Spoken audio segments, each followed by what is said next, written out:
It was one of those days, rare days in Parliament, viewers, where both sides do actually debate.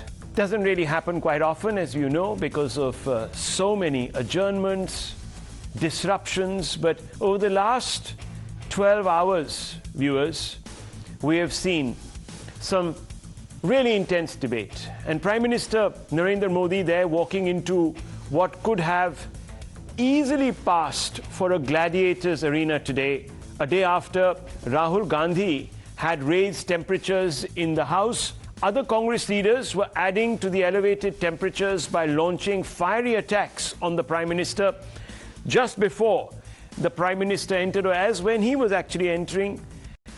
You had the usually combative Congress MP Adhir Ranjan Chaudhary holding forth.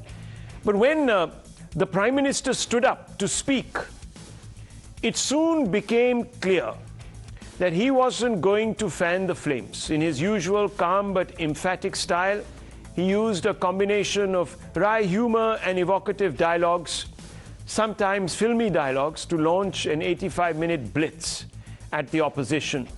The PM repeatedly drove home the point that he was no entitled neta that had been built up by an ecosystem of media types writing fawning headlines. But in fact, he had slogged on the streets for 50 years to earn the bharosa, as he called it, the trust of the people. The Prime Minister also said that the alleged litany of daily lies, innuendo, abuse won't pierce, as he called it, the suraksha kavach of trust that the people had lent him.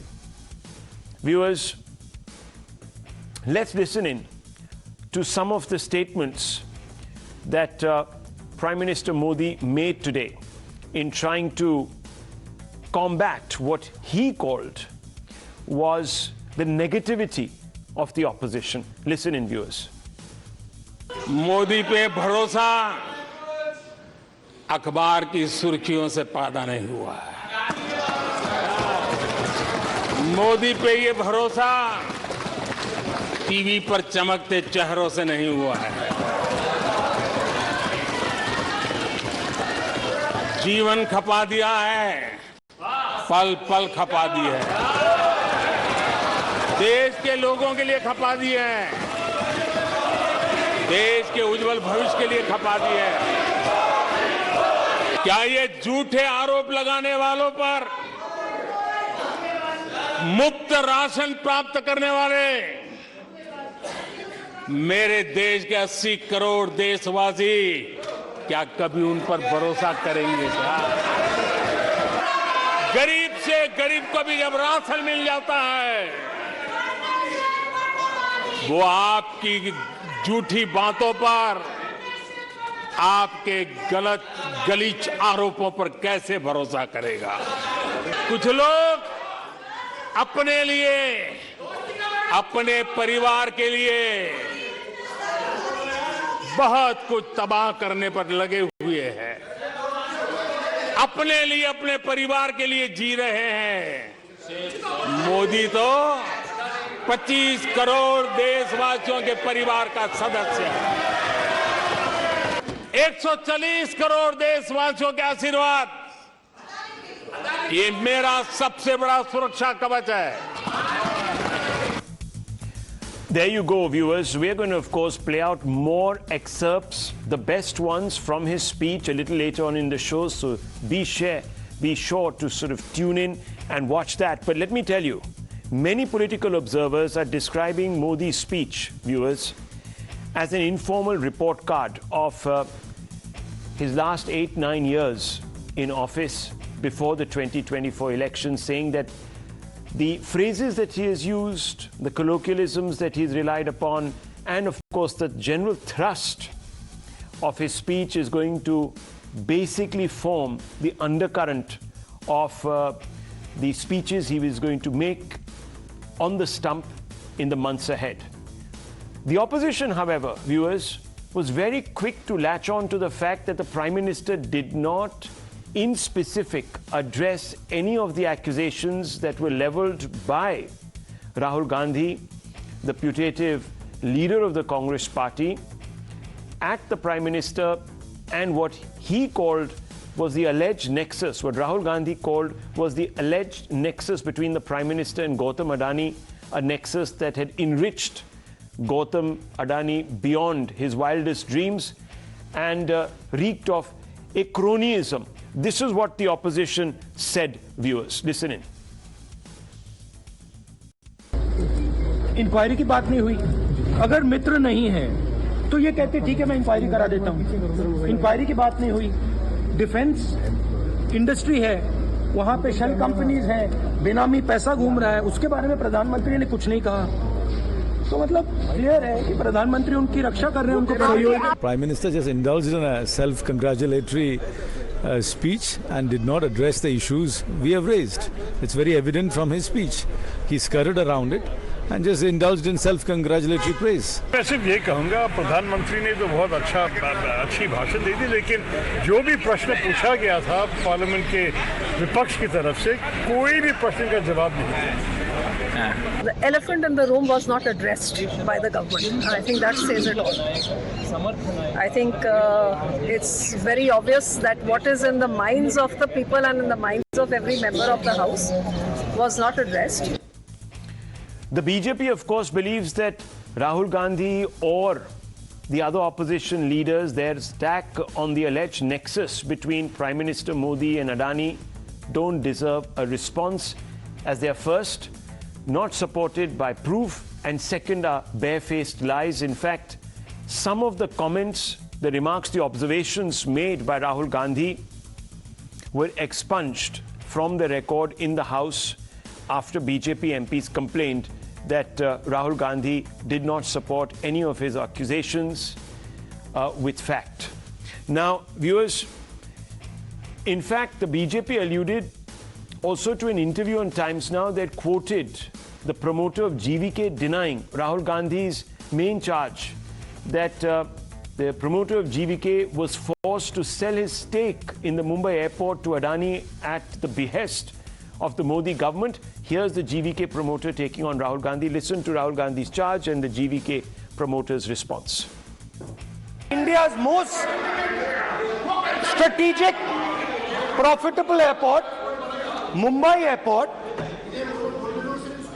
was taken away by GVK, hijacked by using the agencies. CBI, ED का प्रयोग कर GVK पर दबाव डालकर हिंदुस्तान की सरकार ने उस एयरपोर्ट को अदानी जी के हाथों में कर दिया. So as far as GVK is concerned, there was absolutely no pressure on our side, either through Gautam Adani or any other agency, for us to sell the airport.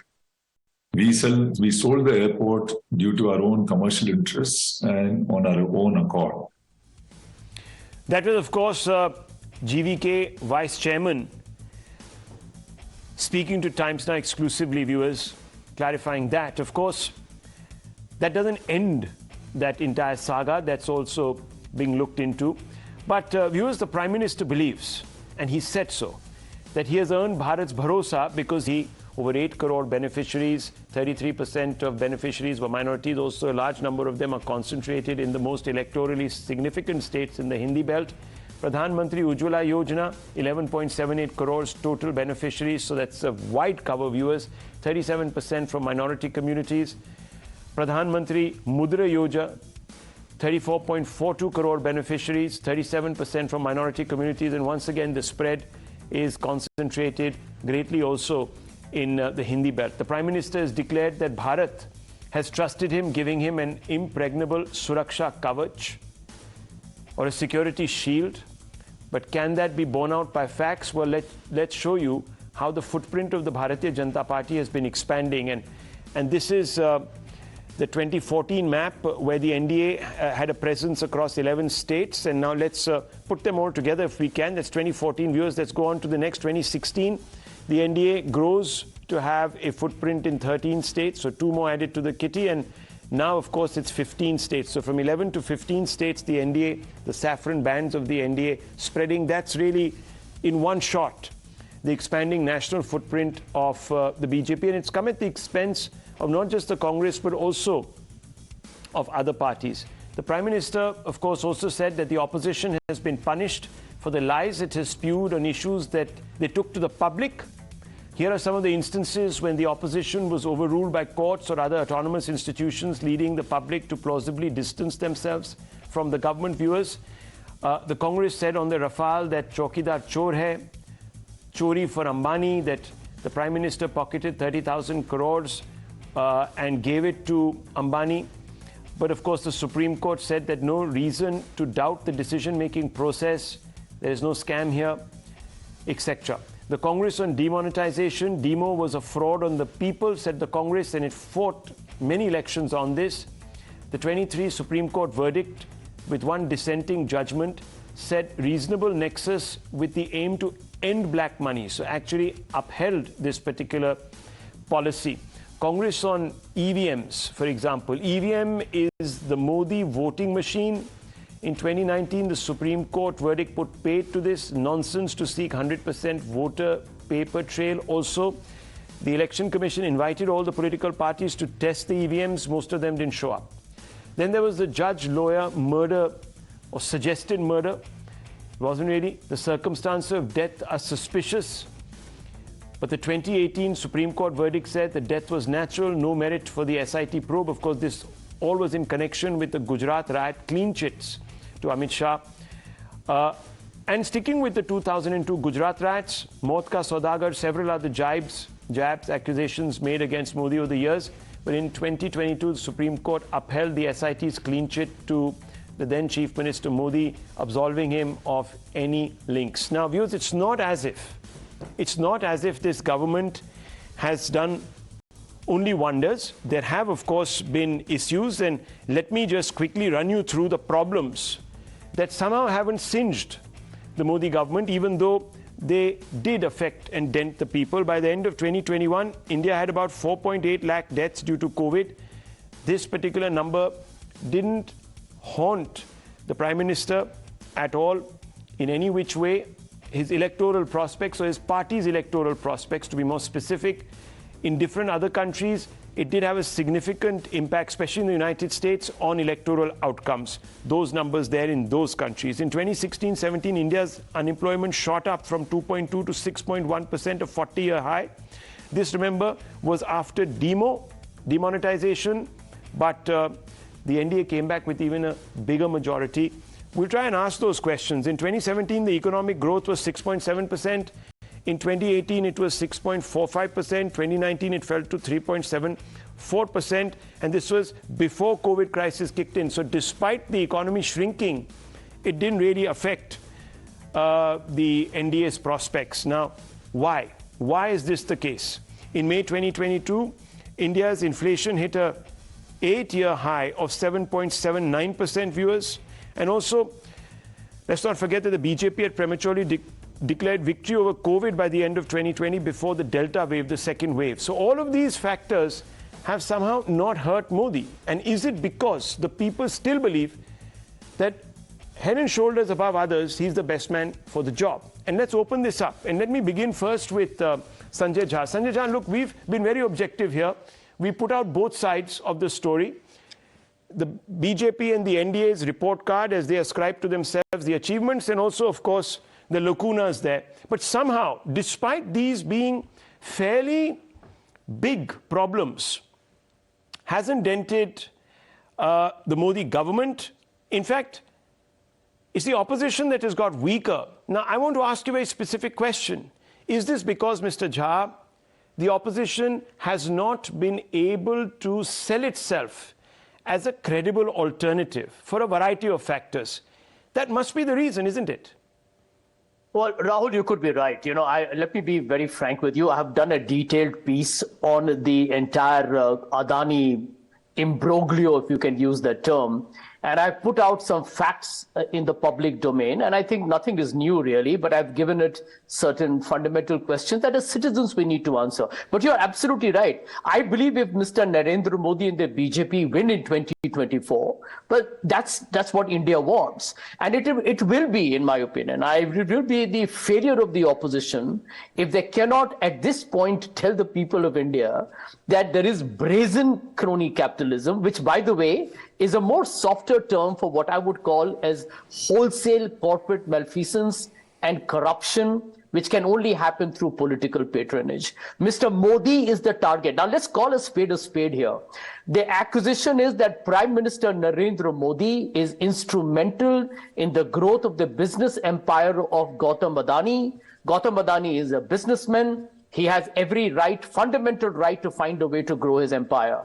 The truth is, as a politician and as a prime minister of this country, does Mr. Modi have the luxury to really allow public assets, because they belong to Abhijit, they belong to you, they belong to me, they belong to Riju, they belong to Aprajita, and to the millions of viewers watching the program. It is the responsibility of the prime minister to ensure that no public asset is given to any industrialist without ensuring that our interests are protected. If Mr. Modi wins despite all this, frankly speaking, I will accept the verdict. But I will say it will be a pathetic commentary on the opposition. Therefore, I'm glad that Rahul Gandhi yesterday called a spade a spade. Rahul, since I'm pretty much aware of this entire case from the beginning to the end, let me tell you, you are right in playing the video of Mr. Reddy of the GVK, who came and said today that, we are not at all upset. But let me tell you the truth. We all are adults. We all know today the pressures under which an industrialist will speak.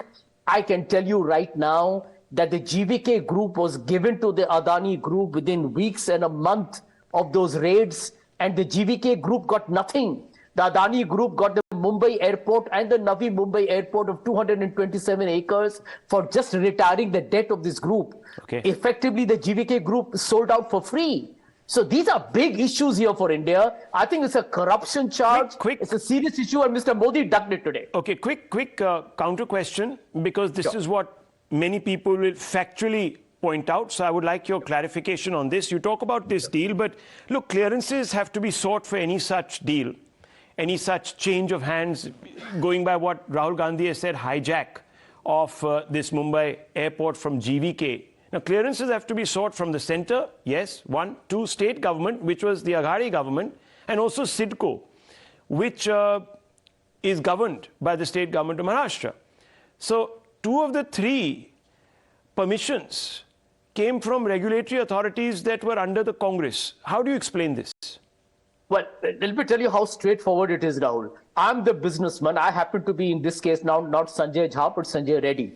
Now, I am facing a threat of CBI and ED that tells me that I've committed a financial fraud of 705 crores. We all know that if you fall foul of this government, and I'll be honest enough to say most political parties in this country have had a vindictive outlook towards people whom they are not comfortable with, or they intend to buttress an alternative candidate. So here in this case, if I am today fearful that I could be put in jail on these allegations, I will panic. I will panic. That's I agree with you. All governments use different techniques to try and wrest, as you're saying, some sort of advantages. But you didn't answer my question. I'm specifically talking about the Mumbai airport, the three clearances required. One came from the center. Fair enough. You're saying that, look, GVK was being arm twisted, etc. But certainly that couldn't have been true of the Gaali government, supported by the Congress, the NCP, and of course led by the Shiv Sena. Well, the simple answer to that, Rahul, is this. No other political party has access to what are the documents under which I would. No, 1 minute. No, just hear me out. Just hear me out. But as a businessman, supposing you're the chief minister, and I'm Sanjay Reddy, and I decide to say I'm selling out. You heard Mr. Reddy today on you saw the video. He's given an interview to your channel. He says, nobody forced me. You see, when you are under this kind of pressure, nobody is going to take on the government. But I do believe that tomorrow, if Mr. Modi's government loses in 2024, you'll see the can of worms out in the open. open. Trust me, Mr. Reddy will be amongst the first to hold a press conference probably. So the truth is that at that point, if Mr. Reddy sold out and he says, I'm giving my shares of 74% to Adani Group, the matter is closed. Okay. What can the government do? Well, just for the record, GVK Group has come out and said that he will assure that we will conclude, that Adani is assured that he will conclude the entire transaction in 1 month, which was very, very important for us. So from that perspective, whatever he did was in the interest of the company and the lenders who we had to repay, and therefore we had to close the transaction with Adani because we didn't see any light of day with the other investors. This is what he has said on record, viewers. Now we can have differences of opinion. Sanjay Jha will say that this was a statement that was sort of arm twisted out of him. Aparijita Sarangi. The issues raised by Rahul Gandhi on Adani specifically did not figure. Why is this?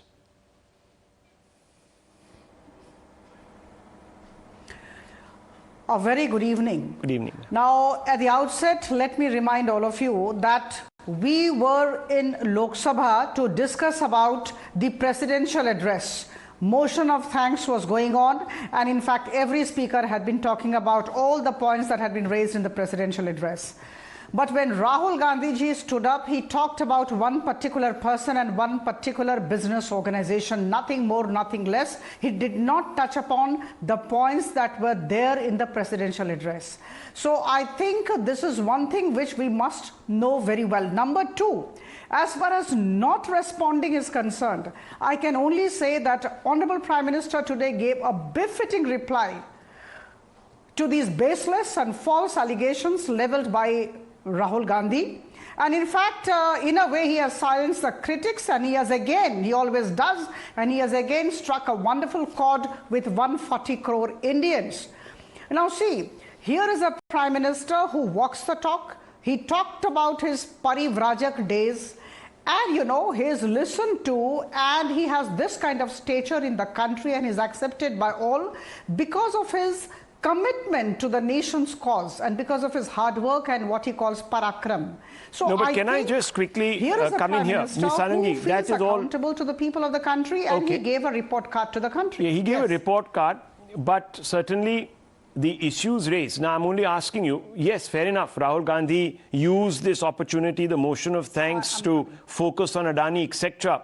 But surely the Prime Minister made transparency in government his leitmotiv. He said, na khaunga, na khane dunga. Surely he could have perhaps either disregarded in one line or dismissed in one line with a fact check, etc., of Mr. Gandhi's accusations, but he chose not to. In fact, he did indirectly respond, talking about one particular charge that Mr. Rahul Gandhi had made about foreign governments being influenced by the NDA to award contracts to Mr. Adani. He did mention that, but he didn't say it in so many words. He alluded to it.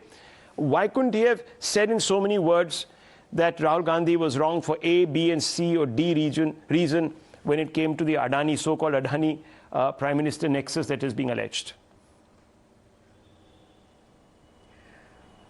See, do you think the utterances of Rahul Gandhi deserved a response from the Prime Minister? A couple of days back, Madam Nirmala Sitharaman had said everything that had to be said. She said SEBI was investigating into the matter. SEBI is a regulator and SEBI is supposed to look into this. SEBI is on the job. It will come out with a comprehensive report, and I'm sure the entire nation would know. This is one part.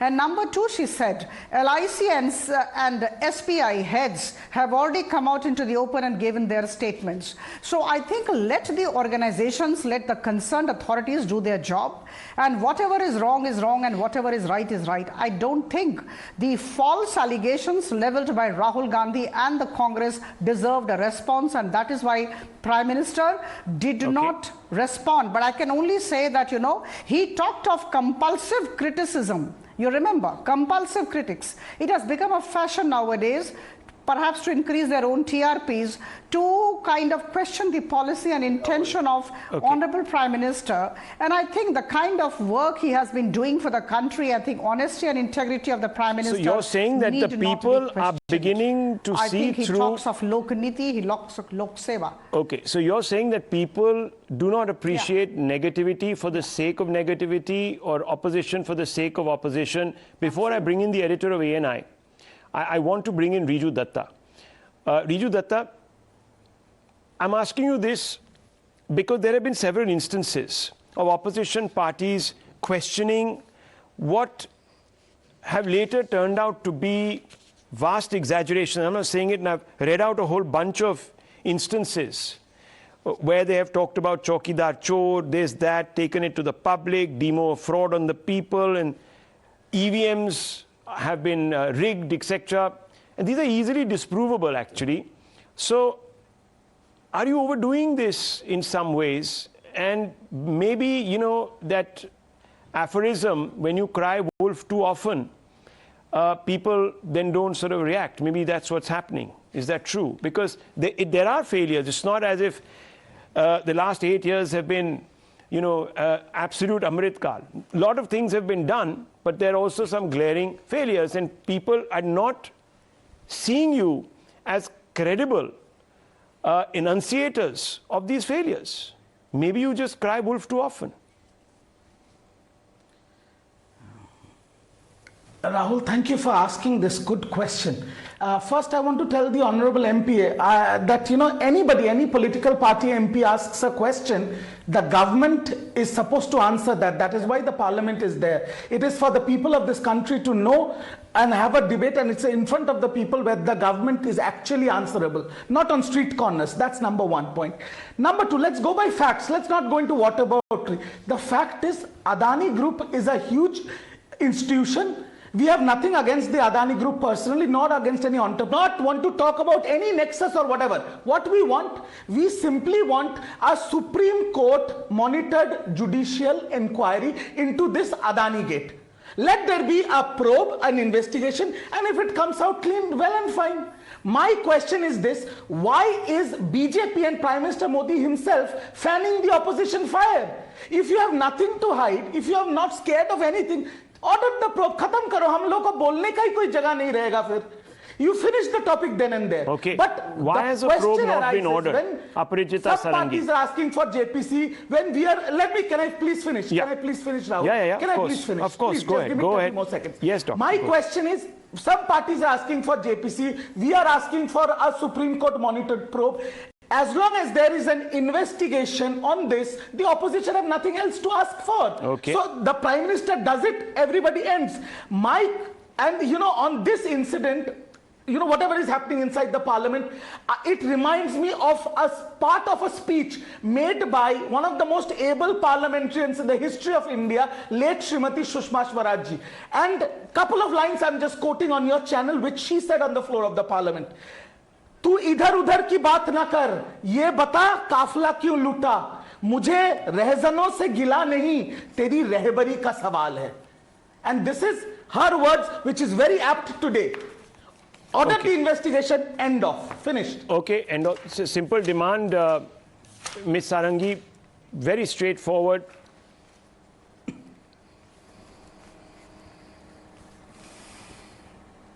Can you hear me? Yeah. See, Riju Datta ji has, I can hear you. Yeah, go ahead. Riju Lok Sabha taken place. Now, there are two reasons for it. Number one, no documentary evidence has been given by Rahul Gandhi. In fact, I am a member of the Lok Sabha and I was sitting there when we talked of authentication. We wanted him to authenticate. What is the proof? Now, without proof, if anybody can say anything about anything, I don't think the Prime Minister of the country should come out and respond. This is one. Number two, as I told you earlier, I reiterate, Madam Nirmala Sitharaman has already said, SEBI is probing into the matter. Okay. SEBI is the regulator and the government is allowing All these organizations are free hand, so I think let them do their work. Okay, let them come out with a report Riju and then we can say debate on that this. all authorities are imprisoned, are shackled. So they want independent. No, I will not say that. I will not say that. Can I make one valid point? Yeah, go ahead, sir. Rahul, I will not say that. Can I make one point? Yes, Doctor. 10 seconds? Yes, Thank you. yes, yeah. There was an article, Madam MP Sarangi ji, there was an article on Economic Times on 12th October 2022 that Sri Gautam Adani ji, for whatever reason, I don't know, I don't want to comment on that, but Sri Gautam Adani ji in 4 weeks met SBI chief Madhavi Puri Buch.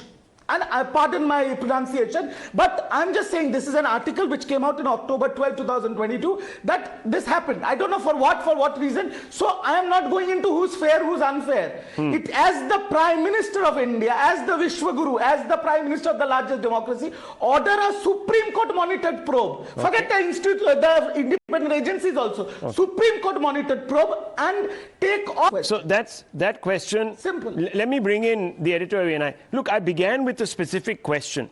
There might be areas of concern where there are palpable shortcomings, but they don't seem to dent the electoral prospects, Smita Prakash, of either the Prime Minister or the BJP. In fact, his popularity keeps surging, and there's been a survey very lately that also seems to suggest that he is outperforming other world leaders on popularity indexes, etc. Now, the reason cited for the opposition's failure is, as the Prime Minister has said, that their credentials aren't earned, but burnished actually by an ecosystem of fawning headline writers. Now, is that really what's happening? Are they just being dressed up, made to look credible? And they're actually not. I really want to get to the meat of the issue. We are not short of issues with which you can pin down the government, but they don't seem to stick. Okay. What's happening?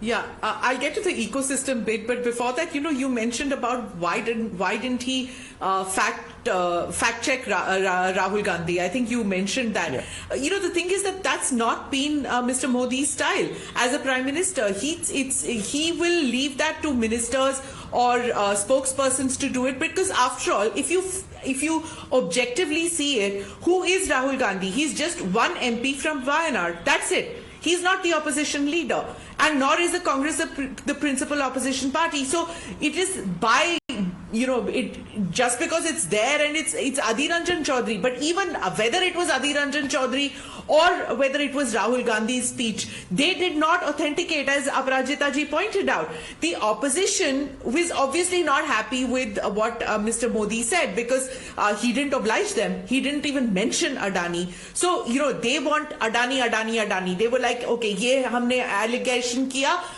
you say this. So the Prime Minister said, I'm not going to do it. He said Gaali and Galich. This is what he said. You can keep doing that, but this is not how I'm going to respond. You have kept doing this all along, and it hasn't bothered him. He says he talked about the people's love, which he said is like a kavach, which you mentioned earlier, that your words are not going to pierce because your words are not authentic. They're just charges. They're the allegations which are not substantiated by facts. So this is what he talked about, and with great deal of drama he talked about this Harvard study and things like that, and how inconsequential the Congress is. Now, when you talked about the ecosystem, Rahul, I think what he was trying to say at that time when he talked about the headlines and the chamakte hue chehre on television is that even though the Congress, he says, is irrelevant today, when you actually see it's just 2 states in the country, 2.5 or whatever, in the country, in spite of that, the amount of space that they occupy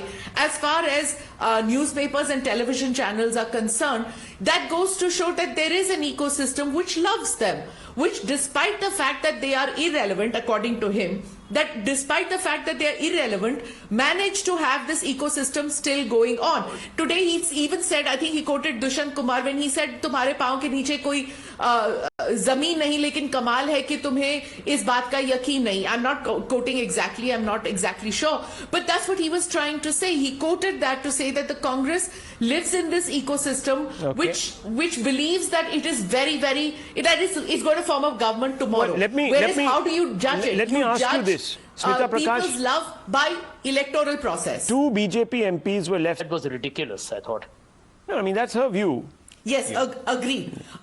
That even if you have one seat, even if you have one seat in parliament and you ask a question, you deserve to be answered. All I'm saying is, I'm not making a judgment. What I'm saying is that this is how the BJP reacts and this is how Prime Minister Modi has been functioning. So whether as Chief Minister of Gujarat or whether as Prime Minister. This is the new norm, this is the new. Whether that is acceptable or not to the Congress is between them to judge within the Parliament or within Parliament. So they don't deserve a response because they have an overinflated sense of self which has been cultivated not because of public support, as Mr. Modi enjoys, but because of the support of an ecosystem, and therefore the Congress is really irrelevant to the BJP scheme of things or the Prime Minister's scheme of things.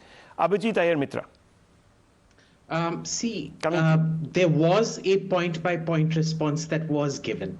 Let's not forget that. That was given by Dr. Nishkant Dubey yesterday.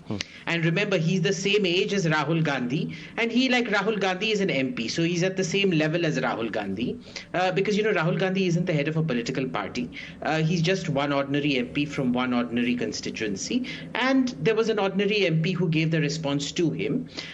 Very detailed response. I did find some things missing in that response, but that's a different matter, specifically with regards to the brother investing in the company. Was it a full response? Of course not, but there was a point-by-point response. Second, this isn't Rahul Gandhi is not Mr. Modi's equal. Let's remember that.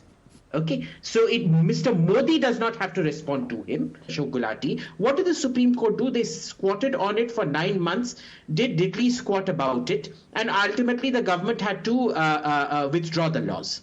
So they believe there is a lot of judicial politics at play in this. Second, they're very cautious. They claim, I'm not saying this, they claim they're very cautious about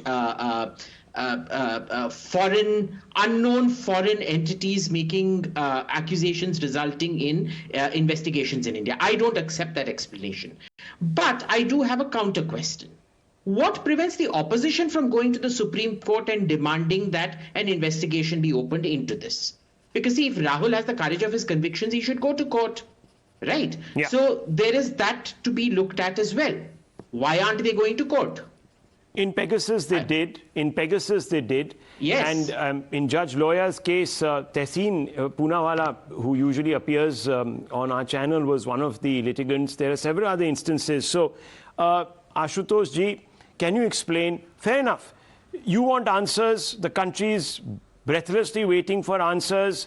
A certain report, forget the antecedents of this company for a moment. If you believe a particular journalist who is part of the ecosystem, he went looking for it at the banks of the Hindon River.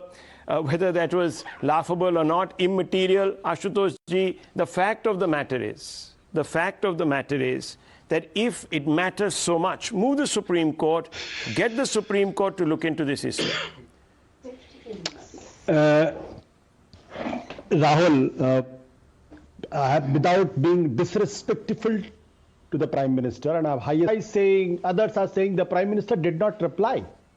I heard every bit of what the Prime Minister said. Prime Minister from the beginning to the end was trying to answer or trying to rebut what Rahul Gandhi had said. It is very rare that he did not take Rahul Gandhi's name. Normally he doesn't take. He did not take Adani's name. Normally he doesn't take. But he was the whole speech, if you see carefully, he was trying to answer Rahul Gandhi. He was so hurt. And he said, Jhoothe aur gande aaropon. Who has accused him? Was there any other accusation than Adani's accusation by Rahul Gandhi? Or Mallikarjun Kharge in Rajya Sabha? What other accusation was there? So who was saying, ye nirasha se bhare hue log, gaaliyon ke shastra? Why was using these words? Why he had gone back in time and he said 2004 to 2014 was a lost decade? I'm not judging his wisdom, that how he, because he being a leader in other political party, obviously he will judge what the Manmohan Singh government did in 2004 2014. That's a different subject altogether. But the fact of the matter is, I had never seen Prime Minister being so hurt, so wounded. But instead of roaring, he was whining, and that's the sad part of it. I think as a Prime Minister, he's a leader of the House. As a leader of the House, it's a parliamentary democracy. He is accountable to the Parliament. And if he's accountable to the Parliament, if there is a question, he should answer that question. He did not answer that question directly, but indirectly he did answer. Okay. Second point which I want to make it, because BJP believes in Ram, in Maryada Purushottam Ram. And in Maryada Purushottam Ram teaches us that if there is an accusation, whether this is false or this is true, the Ram had asked Sita to give Agni Pariksha. If there is an accusation directly on the Prime Minister, he should go through that Agni Pariksha. If he believes in Ram, if he believes in the ideology of Ram. And in that case, it was not a very significant individual who called Sita's character into question. That's what you're trying to say. So I'm anyone, even the most ordinary... That's what you're saying. Believe in Maryada Purushottam Ram. Okay, fair enough. Let me bring in the BJP MP to respond to you. If you believe in Ramayana, if you believe in Ram Mandir, it would have helped. It would have helped, said Ashutosh, had he taken Adani's name, Rahul Gandhi's name, and said whatever he said, framing it in very direct terms. Aparajita Sarangi.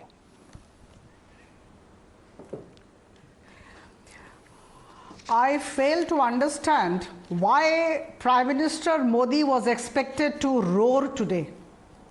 See, Prime Minister Sahab has a great connection with the people of the country, and I think his samvad is very well understood by the people. Of course, anybody who works day in and day out for the nation, who has given the entire life to the nation, who has a sense of conviction, who is willing to give a report card to the people, and who is very much accountable to the electorate, would feel hurt. When he talked about his Parivrajak days, and when he said that he was moving from village to village and he understood the nerve of the country, I think here was a man who was speaking with all conviction at his command, because he knows the country. Okay. He knows the pulse of the nation, and that is why he was hurt. And I think it was not whining. He was speaking from his heart. He always does, but today I think... Well, his speech had everything. It had the parakram that they're talking about. It had the wit and humor. It had the hurt,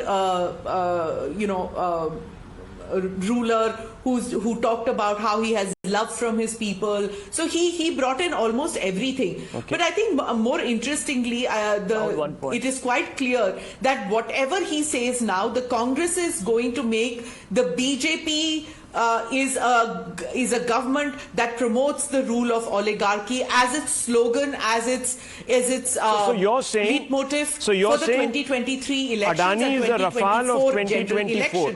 So you're saying Adani is a Rafale of 2024, and if the BJP perceives it as such, and obviously engages the Congress, and the Congress cannot come up with facts, you might have the same results as 2019. That's what you're trying to tell me. Okay, well, it's an interesting one, viewers. Is Adani the Rafale of 2024? And like the Can I ask a question? Rafale, in a sense of speaking, will the Adani attack also end up nowhere? Viewers, let's listen into the Prime Minister, and you can judge whether he was whining or he was roaring or he was speaking as an individual who was conversing really with constituents. That's up to you. Listen in. These are very interesting moments from the House today. मैं देख रहा था कल कुछ लोगों के भाषण के बाद पूरा इकोसिस्टम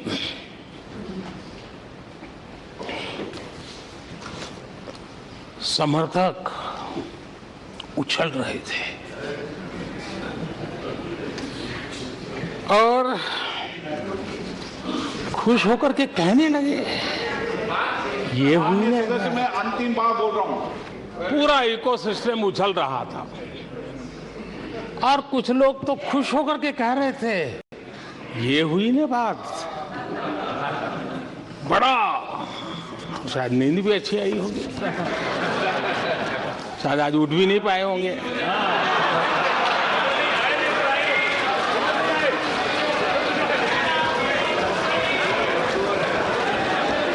और ऐसे लोगों के लिए कहा गया है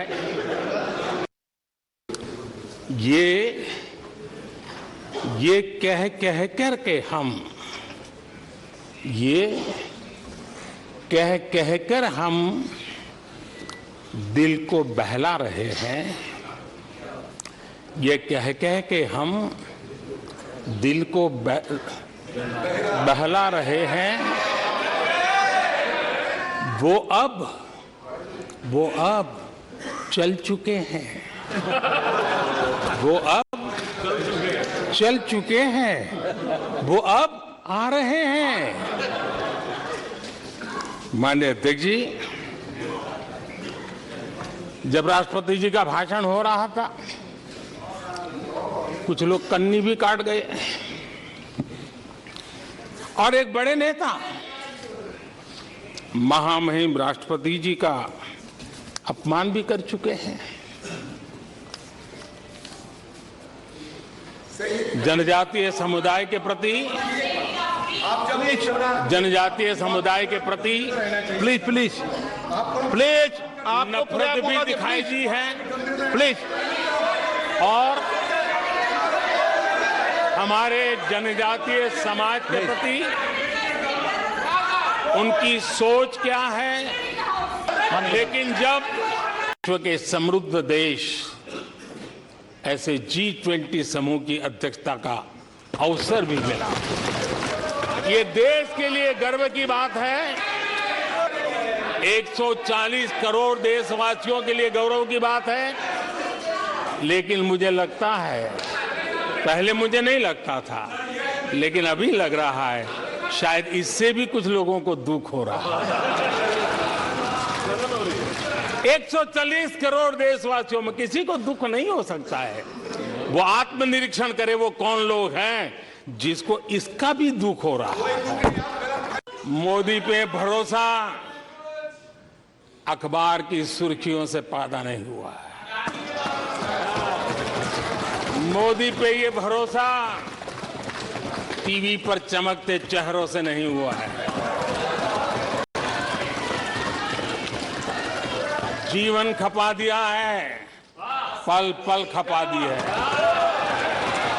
देश के लोगों के लिए खपा दी है, देश के उज्जवल भविष्य के लिए खपा दी है।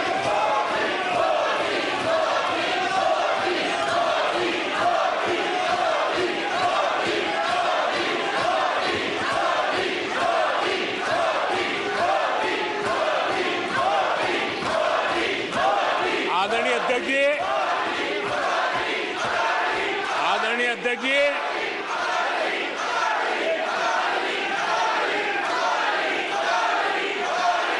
आदरणीय अध्यक्ष जी,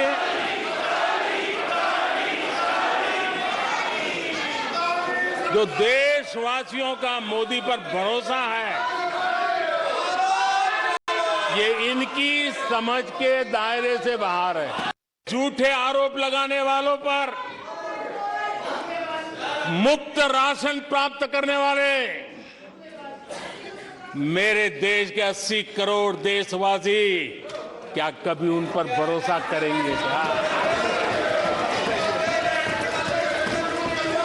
आदरणीय अध्यक्ष जी, one nation one ration card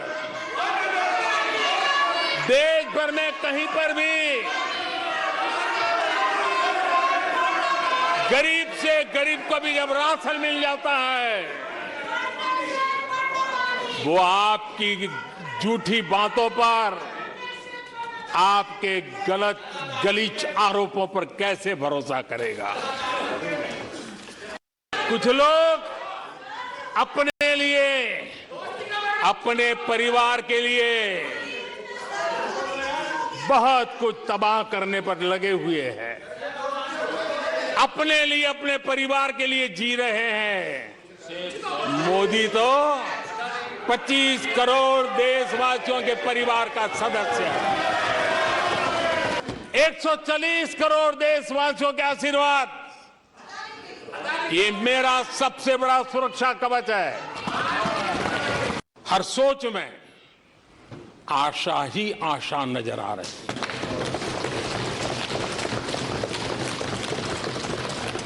एक विश्वास से भरा हुआ देश है, लेकिन यहां काका हाथरसी ने एक बड़ी मजेदार बात कही थी। आगा पीछा देखकर क्यों होते गमगीन, जैसी जिसकी भावना वैसा दिखे सीन। पिछले 10 साल में 2014 के पहले 2004 से 14 भारत की अर्थव्यवस्था खस्ता हाल हो गई। निराशा नहीं होगी तो क्या होगा? 10 साल में महंगाई डबल डिजिट रही, और इसलिए कुछ अगर अच्छा होता है तो निराशा और उभर करके आती है। इंफॉर्मेशन का युग बड़ी तेजी से बढ़ रहा था, उछल रहा था। उसी समय ये 2G में फंसे रहे। जब सिविल न्यूक्लियर डील की चर्चा थी, तब ये कैश फॉर वॉट में फंसे रहे। 2010 में कॉमनवेल्थ गेम्स हुए और CWG घोटाले में पूरा देश दुनिया में बदनाम हो गया। कांग्रेस ने कहा था कि भारत की बर्बादी पर हार्वर्ड में केस स्टडी होगी, ऐसा कहा था।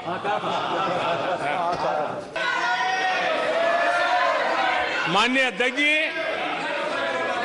बीते वर्षों में हार्वर्ड में एक बहुत बढ़िया स्टडी हुई है, बहुत इंपॉर्टेंट स्टडी हुई है, और उस स्टडी है, उसका टॉपिक क्या था मैं जरूर सदन को बताना चाहूंगा, और ये स्टडी हो चुकी है। स्टडी है the rise and decline of India Congress party. Dushyant Kumar ने जो कहा है बहुत फिट बैठता है। तुम्हारे पांव के नीचे कोई जमीन नहीं। कमाल ये है कि फिर भी तुम्हें यकीन नहीं। ये लोग बिना सर पैर की बातें करने के आदी होने के कारण उनको ये भी याद नहीं रहता है कि वो खुद का कितना कॉन्ट्राडिक्शन कहते रहे।